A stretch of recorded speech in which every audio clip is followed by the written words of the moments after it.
Everyone. So this is the fourth video in this series. इस series में मैं अपनी लाइफ जर्नी आप लोगों से शेयर कर रही हूँ और मैं इसलिए शेयर कर रही हूँ ताकि शायद कोई मोटिवेट हो सके, क्योंकि जितना अभी तक का मेरा सफ़र रहा है मुझे लगता है कि सक्सेसफुल रहा है। तो मैं हूँ स्वाति शर्मा और आज मैं आपसे डिस्कस करने वाली हूँ एक दो रैंडम टॉपिक्स, एक दो रैंडम सब्जेक्ट्स जो उस वक्त चल रहे थे मेरी लाइफ में and they were actually motivating for me. Encourage कर रहे थे मुझे जो भी मैं कर रही हूँ वैसा करते रहने के लिए।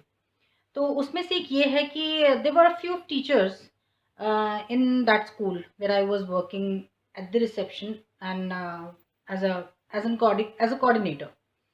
तो वहाँ पे मुझसे कुछ टीचर्स पूछती थी कि how do you keep always happy, how do you keep always smiling. ऐसा तो आपको कभी भी नहीं देखा कि आप स्माइल ना कर रहे हो या आप किसी चीज़ की टेंशन लेके बैठे हो। तो ऐसे कैसे मैनेज करते हो, हर वक्त कैसे कोई खुश रह सकता है। हम लोग तो घर के इश्यूज से इतने डिस्टर्ब रहते हैं, फिर स्कूल में कुछ हो जाता है तो हमें और ज़्यादा हर्ट करता है। तो हम तो हमेशा अपसेट ही रहते हैं। आप कैसे, ऐसा हो सकता है कि आप हमेशा ही खुश हो, कभी अपसेट ना हो। तो what I used to tell them was, actually था क्या कि I was married to a traditional family. मेरी फैमिली काफ़ी मॉडर्न थी। शादी मेरी ट्रेडिशनल फैमिली में हुई थी। मैं राजस्थान से बिलोंग करती हूँ। तो जब ट्रेडिशनल फैमिली में शादी हुई तो इसलिए मेरी जॉब भी छूटी कि उनकी फैमिली में कोई भी जो डॉटर इन लॉ थी वो जॉब नहीं करती थी। वो एक जॉइंट फैमिली थी, वहाँ पे और भी डॉटर्स इन लॉ थी और कोई भी काम नहीं कर रही थी, जॉब नहीं कर रही थी। तो even I was not allowed to do any job, तो वो सब था। तो I took a time off 8 long years to convince them that it is okay to do a job for a daughter-in-law in the family. तो 8 years तक what I did was I kept my patience and I tried to understand about their thinking. अब मैं for like क्या क्या वो सोचते हैं कि अगर डॉटर इन लॉ जॉब करे तो क्या रॉन्ग हो सकता है, या क्या वो सोचते होंगे इस बारे में। तो उसको मैंने थोड़ा समझने की कोशिश की और उनको समझाने की कोशिश की धीरे धीरे कि there is nothing wrong in doing a job. बाहर जाना, जॉब करना आपको एक फाइनेंशियल इंडिपेंडेंस देता है, कॉन्फिडेंस देता है और मुझे लगता है लाइफ की सिचुएशन से डील करने के लिए एक अपर एज भी देता है। ये आई यूज टू फील दैट। तो जब ये सब हो रहा था, when I was convincing them and I was understanding their culture and everything, उस दौरान जो मेरा एक वो रहता था टूल कि कैसे मुझे इन सबको हैंडल करना है चीज़ों को। तो सबसे पहले ये था कि don't expect anything from anyone. मैं बिल्कुल एक्सपेक्ट नहीं कर रही थी कि आज मैं उठ के खड़ी होंगी कि मुझे ये काम करना है और सामने से मुझे रिप्लाई यस मिलेगा। मैं बिल्कुल एक्सपेक्ट ऐसा नहीं करती थी। Instead I used to try and make them understand what I am up to, कि अगर मैं जॉब के लिए कह रही हूँ तो उसका क्या रीज़न है। अगर मैं किसी चीज़ के लिए कह रही हूँ तो there is some reason behind that. तो ये चीज़ें समझने समझाने में एक दूसरे की इतना टाइम लग गया। 8 years I took, as I told you. उनके ट्रेडिशंस को उनके नहीं, एक्चुअली मेरी फैमिली हो चुकी थी। मैंने अपनी फैमिली के ट्रेडिशंस को धीरे धीरे समझा और उनको समझाया कि मेरे जॉब करने से ट्रेडिशंस के में कुछ भी फ़र्क नहीं आएगा। I keep on performing them as they are. मैं उसमें कोई चेंज नहीं करूँगी, ना एक्सपेक्ट करती हूँ कि वो लोग करें। तो 2 चीज़ें हो गई, एक तो ये कि मैं उनसे कुछ एक्सपेक्ट नहीं कर रही थी, दूसरा ये कि I used to respect them as well. Like मतलब मैं चाहती हूँ कि वो मेरी रिस्पेक्ट करें तो मैं उनकी उतनी ही रिस्पेक्ट कर रही थी, उनके थॉट्स की उतनी रिस्पेक्ट कर रही थी, उनकी वैल्यूज़ की उतनी रिस्पेक्ट कर रही थी। And beside that I wanted to do something which is more productive for me. जो घर में मुझे लग रहा था कि मैं शायद हाउस कोर्स करके सारा लाइफ नहीं निकाल पाऊँगी, तो मुझे कुछ प्रोडक्टिव करना है, तो ये आई थॉट ऑफ डूइंग। तो तब I used to tell my colleagues over there कि देखो सीधी-सी बात है, अगर तुम ये सोचो कि भई वो तो ससुराल वाले हैं, जो कहेंगे गलत ही होगा, तो फिर तो तुम हमेशा परेशान रहोगे। वो ससुराल वाले हैं, कुछ कह रहे हैं, हो सकता है कि उसमें कुछ बात हो, कोई रीज़न होगा ऐसा कह रहे हैं। अदरवाइज़ किसको पसंद है कि अपने घर में आप स्टर पैदा करते रहो बारी-बारी। अच्छा खासा सब कूल चल रहा है, फिर आप कोशिश करो कुछ ना कुछ उसके अंदर तूफ़ान आ जाए। ये कोई नहीं चाहता। अगर इन-लॉज़ भी हैं, वो भी नहीं चाहेंगे कि हम किसी कोई ऐसी बात बोल दें जिससे अनरेस्ट हो घर में, किसी को पसंद ना आए, फिर एक हंगामा हो, कोई नहीं चाहता। तो वैसे ही होता था जब वो लोग मुझे कहते थे, मैं अंडरस्टैंड करती थी क्योंकि इसके पीछे कोई रीज़न है, और जब मैं कहती थी तो मैंने धीरे-धीरे कोशिश की कि वो भी समझें कि मैं भी किसी रीज़न से ऐसा कर रही हूँ, कह रही हूँ। और धीरे-धीरे उन लोगों ने मेरी बात समझी बहुत नाइसली और मैंने बहुत ही अच्छे नोट पे अपनी जर्नी स्टार्ट की थी एज़ अ स्कूल प्रोफेशनल। बहुत मुझे सपोर्ट रहा फैमिली का, हस्बैंड का बहुत सपोर्ट रहा और तब जाके मैं ये जॉब को I could take it up. So this was a part of my story. और आज हम क्या करने वाले हैं, आज हम एक बहुत ही इंटरेस्टिंग और बहुत फनी स्टोरी लेने वाले हैं, written by Ismat Chughtai, and the title of the story is Kamchor. ये बहुत इंटरेस्टिंग स्टोरी होगी, आप प्लीज सुनिए and you will yourself make out, you will yourself realize how beautiful the story is. Today's story is Kamchor, written by Ismat Chugtai. So here it is. बड़ी देर के वाद विवाद के बाद यह तय हुआ कि सचमुच नौकरों को निकाल दिया जाए। आखिर ये मोटे मोटे किस काम के हैं, हिलकर पानी नहीं पीते, इन्हें अपना काम खुद करने की आदत होनी चाहिए, कामचोर कहीं के। तुम लोग कुछ नहीं, इतने सारे हो और सारा दिन उधम मचाने के सिवा कुछ नहीं करते। और सचमुच हमें ख्याल आया कि आखिर हम काम क्यों नहीं करते, हिलकर पानी पीने में अपना क्या खर्च होता है। इसलिए हमने तुरंत हिल हिलाकर पानी पीना शुरू कर दिया। हिलने में धक्के भी लग जाते हैं और हम किसी के दबैल तो थे नहीं कि कोई धक्का दे जाए तो सह जाए। लीजिए, पानी के मटकों के पास ही घमासान युद्ध हो गया। सुराहियां इधर लुढ़की, मटके उधर गए, कपड़े भीगे सो अलग। ये भला काम करेंगे, अम्मा ने निश्चय किया। करेंगे कैसे नहीं, देखो जी, जो काम नहीं करेगा उसे रात का खाना हरगिज नहीं मिलेगा, समझे। यह लीजिए, बिल्कुल शाही फरमान जारी हो रहे हैं। हम काम करने को तैयार हैं, काम बताएं, हमने दुहाई दी। बहुत से काम है जो तुम कर सकते हो। मिसाल के लिए, यह दरी कितनी मैली हो रही है, आंगन में कितना कूड़ा पड़ा है, पेड़ों में पानी देना है। और भाई, मुफ्त तो ये काम करवाए नहीं जाएंगे, तुम सबको तनख्वाह भी मिलेगी। अब्बा मियाँ ने कुछ काम बताए और दूसरे कामों का हवाला भी दिया। माली को तनख्वाह मिलती है, अगर सब बच्चे मिलकर पानी डालें तो। एहे, खुदा के लिए नहीं, घर में बाढ़ आ जाएगी, अम्मा ने याचना की। फिर भी तनख्वाह के सपने देखते हुए हम लोग काम पर तुल गए। एक दिन फर्शी दरी पर बहुत से बच्चे जुट गए और चारों ओर से कोने पकड़कर झटकना शुरू किया। दो चार ने लकड़ियां लेकर धुआंधार पिटाई शुरू कर दी। सारा घर धूल से अट गया। खांसते खांसते सब बेदम हो गए। सारी धूल जो दरी पर थी, जो फर्श पर थी, सबके सिरों पर जम गई, नाकों और आंखों में घुस गई। बुरा हाल हो गया सबका। हम लोगों को तुरंत आंगन में निकाला गया। वहां हम लोगों ने फौरन झाड़ू देने का फैसला किया। झाड़ू क्योंकि एक थी और तनख्वाह लेने वाले उम्मीदवार बहुत, इसलिए क्षण भर में झाड़ू के पुर्जे उड़ गए।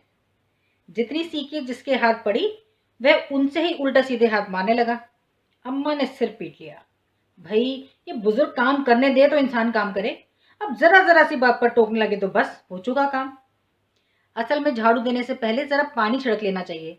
बस यह ख्याल आते ही तुरंत दरी पर पानी छिड़का गया। नहीं तो वैसे ही धूल से हटी हुई थी, पानी पड़ते ही सारी धूल कीचड़ बन गई। अब सब आंगन से भी निकाले गए। तय हुआ कि पेड़ों को पानी दिया जाए। बस सारे घर की बाल्टियां, लोटे, तसले, भगोने, पतीलियां लूट ली गईं। जिन्हें ये चीजें भी ना मिली, वे डोंगे, कटोरे और गिलास ही ले भागे। अब सब लोग नल पर टूट पड़े। वहां भी वह घमासान मची कि क्या मजाल जो एक बूंद पानी भी किसी के बर्तन में आ सके। ठूसम ठास, किसी बाल्टी पर पतीला और पतीले पर लोटा और भगोने और डोंगे। पहले तो धक्के चले, फिर कोहनियां और उसके बाद बर्तन। फौरन बड़े भाइयों, बहनों, मामुओं और दमदार मौसियों, फूफियों की कुमक भेजी गई। फौज मैदान में हथियार फेंक कर पीठ दिखा गई। इस धींगा मुश्ती में कुछ बच्चे कीचड़ में लथपथ हो गए, जिन्हें नहलाकर कपड़े बदलवाने के लिए नौकरों की वर्तमान संख्या काफी नहीं थी। पास के बंगलों से नौकर आए और 4 आना प्रति बच्चा के हिसाब से नहलवाए गए। हम लोग कायल हो गए कि सचमुच ये सफाई का काम अपने बस की बात नहीं, और न पेड़ों की देखभाल हमसे हो सकती है। कम से कम मुर्गियां ही बंद कर दे। बस शाम से ही जो बांस छड़ी हाथ पड़ी, लेकर मुर्गियां हाँकने लगे, चल दड़बे दड़बे। पर साहब, मुर्गियों को भी किसी ने हमारे विरुद्ध भड़का रखा था। ऊट पटांग इधर उधर कूदने लगी। 2 मुर्गियां खीर के प्यालों से, जिन पर आया चांदी के व्रग लगा रही थी, दौड़ती फड़फड़ाती हुई निकल गई। तूफान गुजरने के बाद पता चला कि प्याले खाली हैं और सारी खीर दीदी के कामदानी के दुपट्टे और ताजे धुले सिर पर लगी हुई है। एक बड़ा सा मुर्गा अम्मा के खुले हुए पानदान में कूद पड़ा और कत्थे चूने में लुथड़े हुए पिंजरे लेकर नानी अम्मा की सफेद दूध जैसी चादर पर छापे मारता हुआ निकल गया।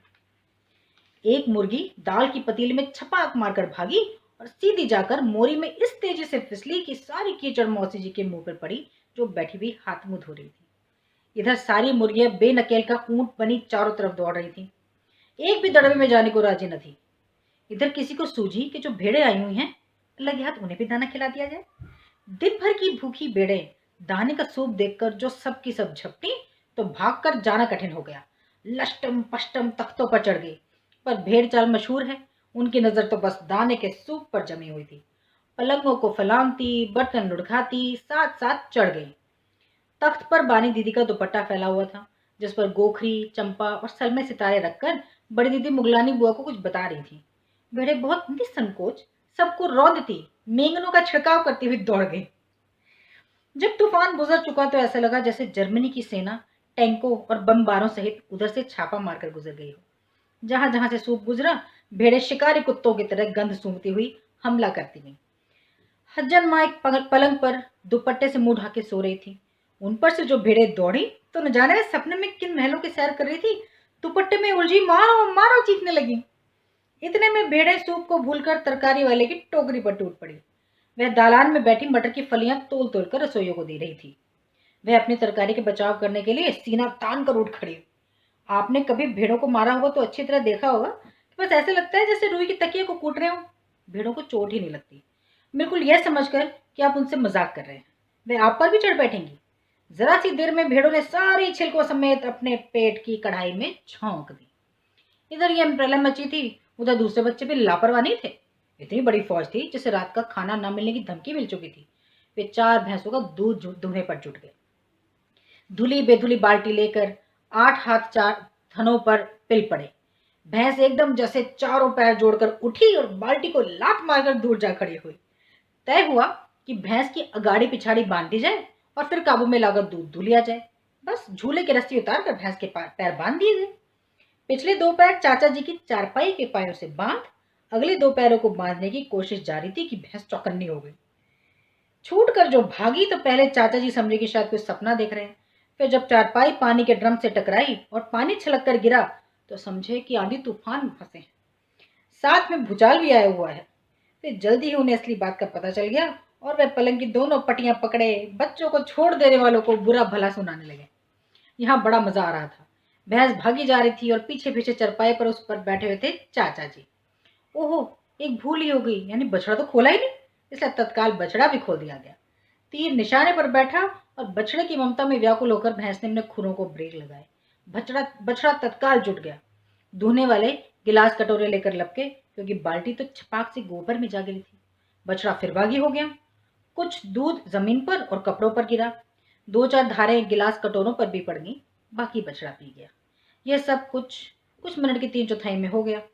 घर में तूफान उठ खड़ा हुआ। ऐसा लगा जैसे सारे घर में मुर्गियां, भेड़े, टूटे हुए तसले, बाल्टियां, लोटे, कटोरे और बच्चे थे। बच्चे बाहर किए गए, मुर्गियां बाग में हकाई गई, मातम से मनाती तरकारी वाले के आंसू पहुंचे गए और अम्मा आगरा जाने के लिए सामान बांधने लगी। या तो बच्चा राज कायम कर लो या मुझे ही रख लो, नहीं तो मैं चली मायके ने, अम्मा ने दे दी चुनौती। और अब्बा ने सबको कतार में खड़ा करके पूरी बटालियन का कोर्ट मार्शल कर दिया। अगर किसी बच्चे ने घर के किसी चीज को हाथ लगाया तो बस रात का खाना बंद कर दिया जाएगा। लिए लीजिए, इन्हें किसी करवट शांति नहीं। हम लोगों ने निश्चय कर लिया, अब चाहे कुछ भी हो जाए, हिलकर पानी भी नहीं पिएंगे। कैसी लगी आपको ये कहानी?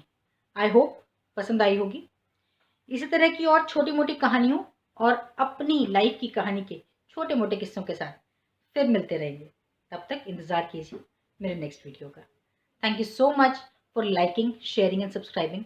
Please keep doing this. Please keep liking, sharing and subscribing. Thank you so much.